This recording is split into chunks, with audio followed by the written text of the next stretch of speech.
Okay, so I'd like to introduce Kev Deaves, who is a mindset coach, Kambo practitioner, yoga and breathwork teacher, and also a Reiki teacher. So thanks for coming on the interview. I'm hoping that this series of videos is going to help to educate people about Kambo and also other healing practices and therapeutic techniques. Okay. Now, I know that you've been doing your mindset coaching for quite some time now. Yeah, since 2016. Since 2016, you've got a lot of experience also working here in a guru. Yeah, but yeah, since 2020. Yeah, and you trained to do your Kambo practitioner training in 2021. Yes. So you've got a few years under your belt now. Yeah. So just for the people listening, what would you say was it that initially brought you to Kambo, and how has it impacted your personal journey? Okay, so I originally came to the Kambo because one, I'd trained in loads of different modalities. I'd learned to do hypnotherapy, NLP, teach Reiki, teach yoga, teach breathwork, and all sorts of other modalities. But I'm always looking for improving on techniques to help people get to a good place in the mind. And I've worked a lot with plant medicines with myself and with other people, and I was really impressed that first Kambo treatment that I had. Just the clarity it created in my mind and how clear and present it made me feel. So it made me realise that I consider it a more useful medicine than a lot of the other plant medicines that I have used. And the reason why is because of the way you're able to work with it, the way you're able to set a clear intention with it, and the way it will give you not just a psychological clearing, but also an energetic and a physical clearing as well. Okay, great. So what was the defining moment that made you decide to become a practitioner? Well, that when I had that first treatment with you, and I realised how much of an impact it had on me, I realised how useful it could be for other people and other clients that I was working with. Because some clients are willing to sit there and patiently do the meditation and get into other practices, but some people want something that works really, really quickly and really effectively and wants it. And the Kambo really fits that bill. And what was it about Kambo, would you say, that you benefited from the most?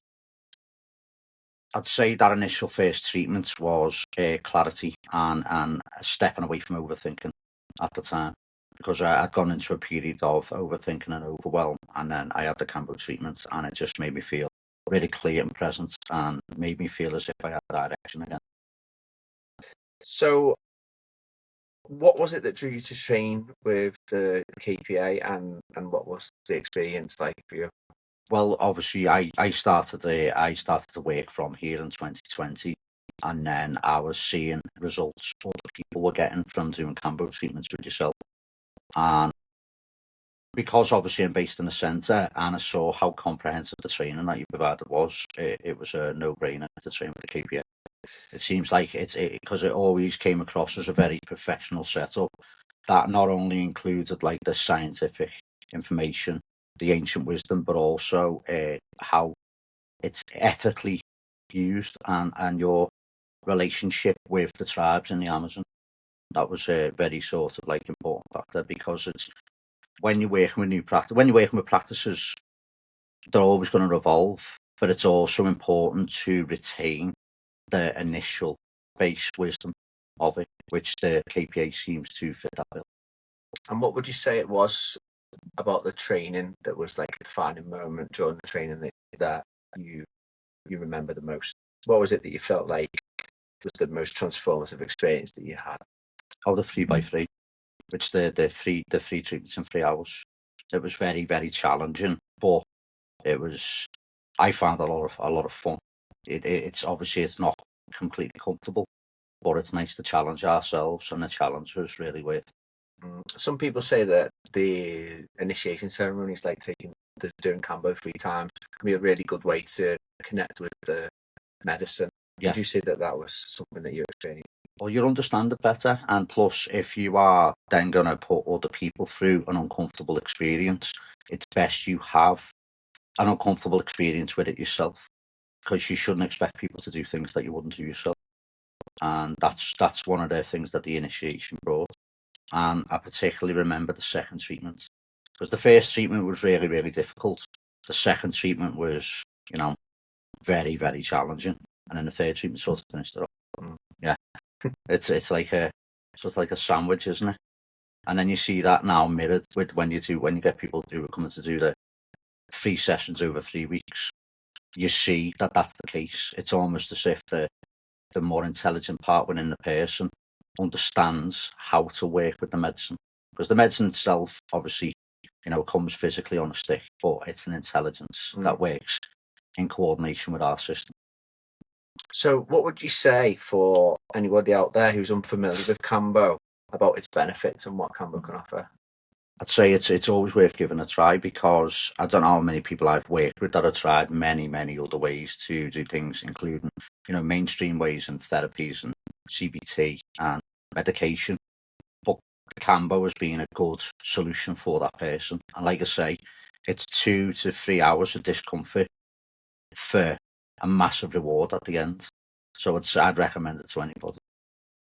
So what challenges have you faced yourself as a Kambo practitioner, and how do you overcome them? So I think initially the first one is the fact that it's such a strong effect that it has on people. When you're working with other plant medicines, say mushrooms or DMT, it's not as physical. See, the thing is with Kambo, it's a purely physical experience, and obviously you've got things like factors such as people can faint. You might have to, accompany someone to be able to page in the toilet, and at first it's a bit daunting, but as you've done a few treatments and you get the experience, you realise it's just part of it, and you just go with it.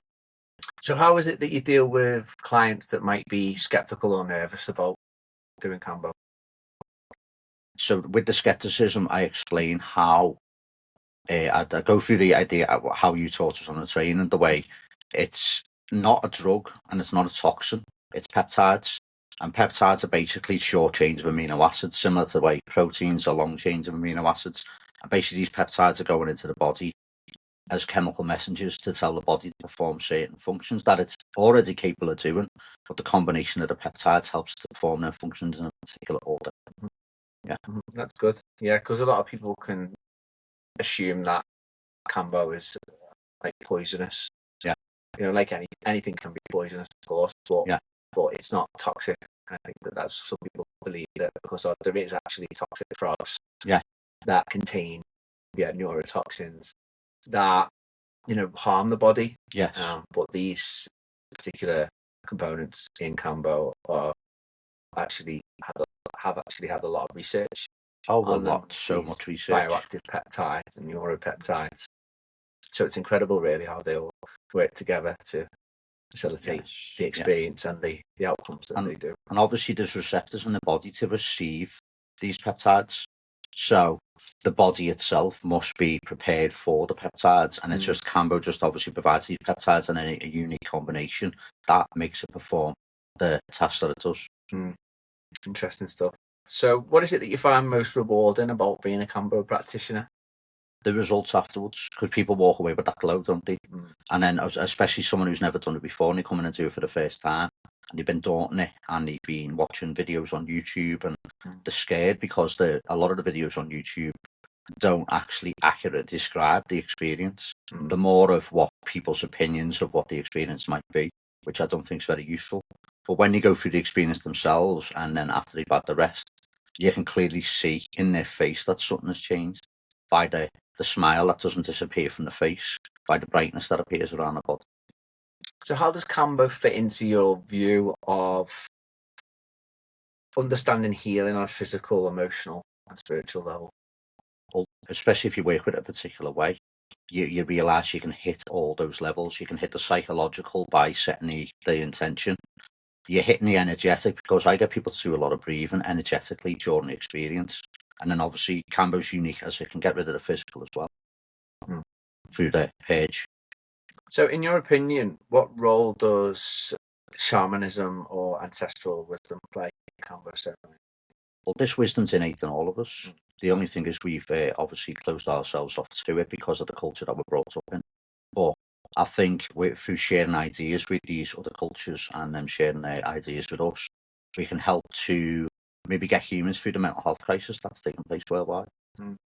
Yeah, one thing that I find about Kambo is how incredibly powerful it can be for people that are struggling with like lower spectrum mental health problems, more like anxiety and depression.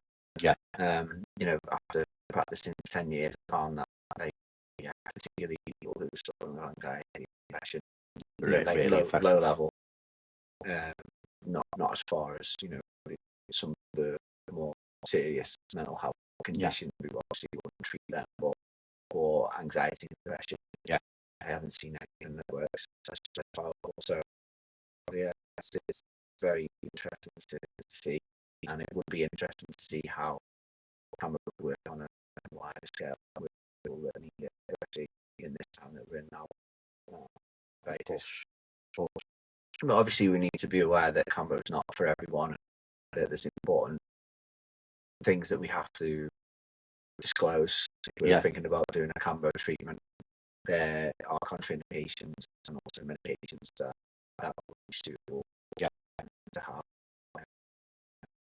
in combination with Kambo.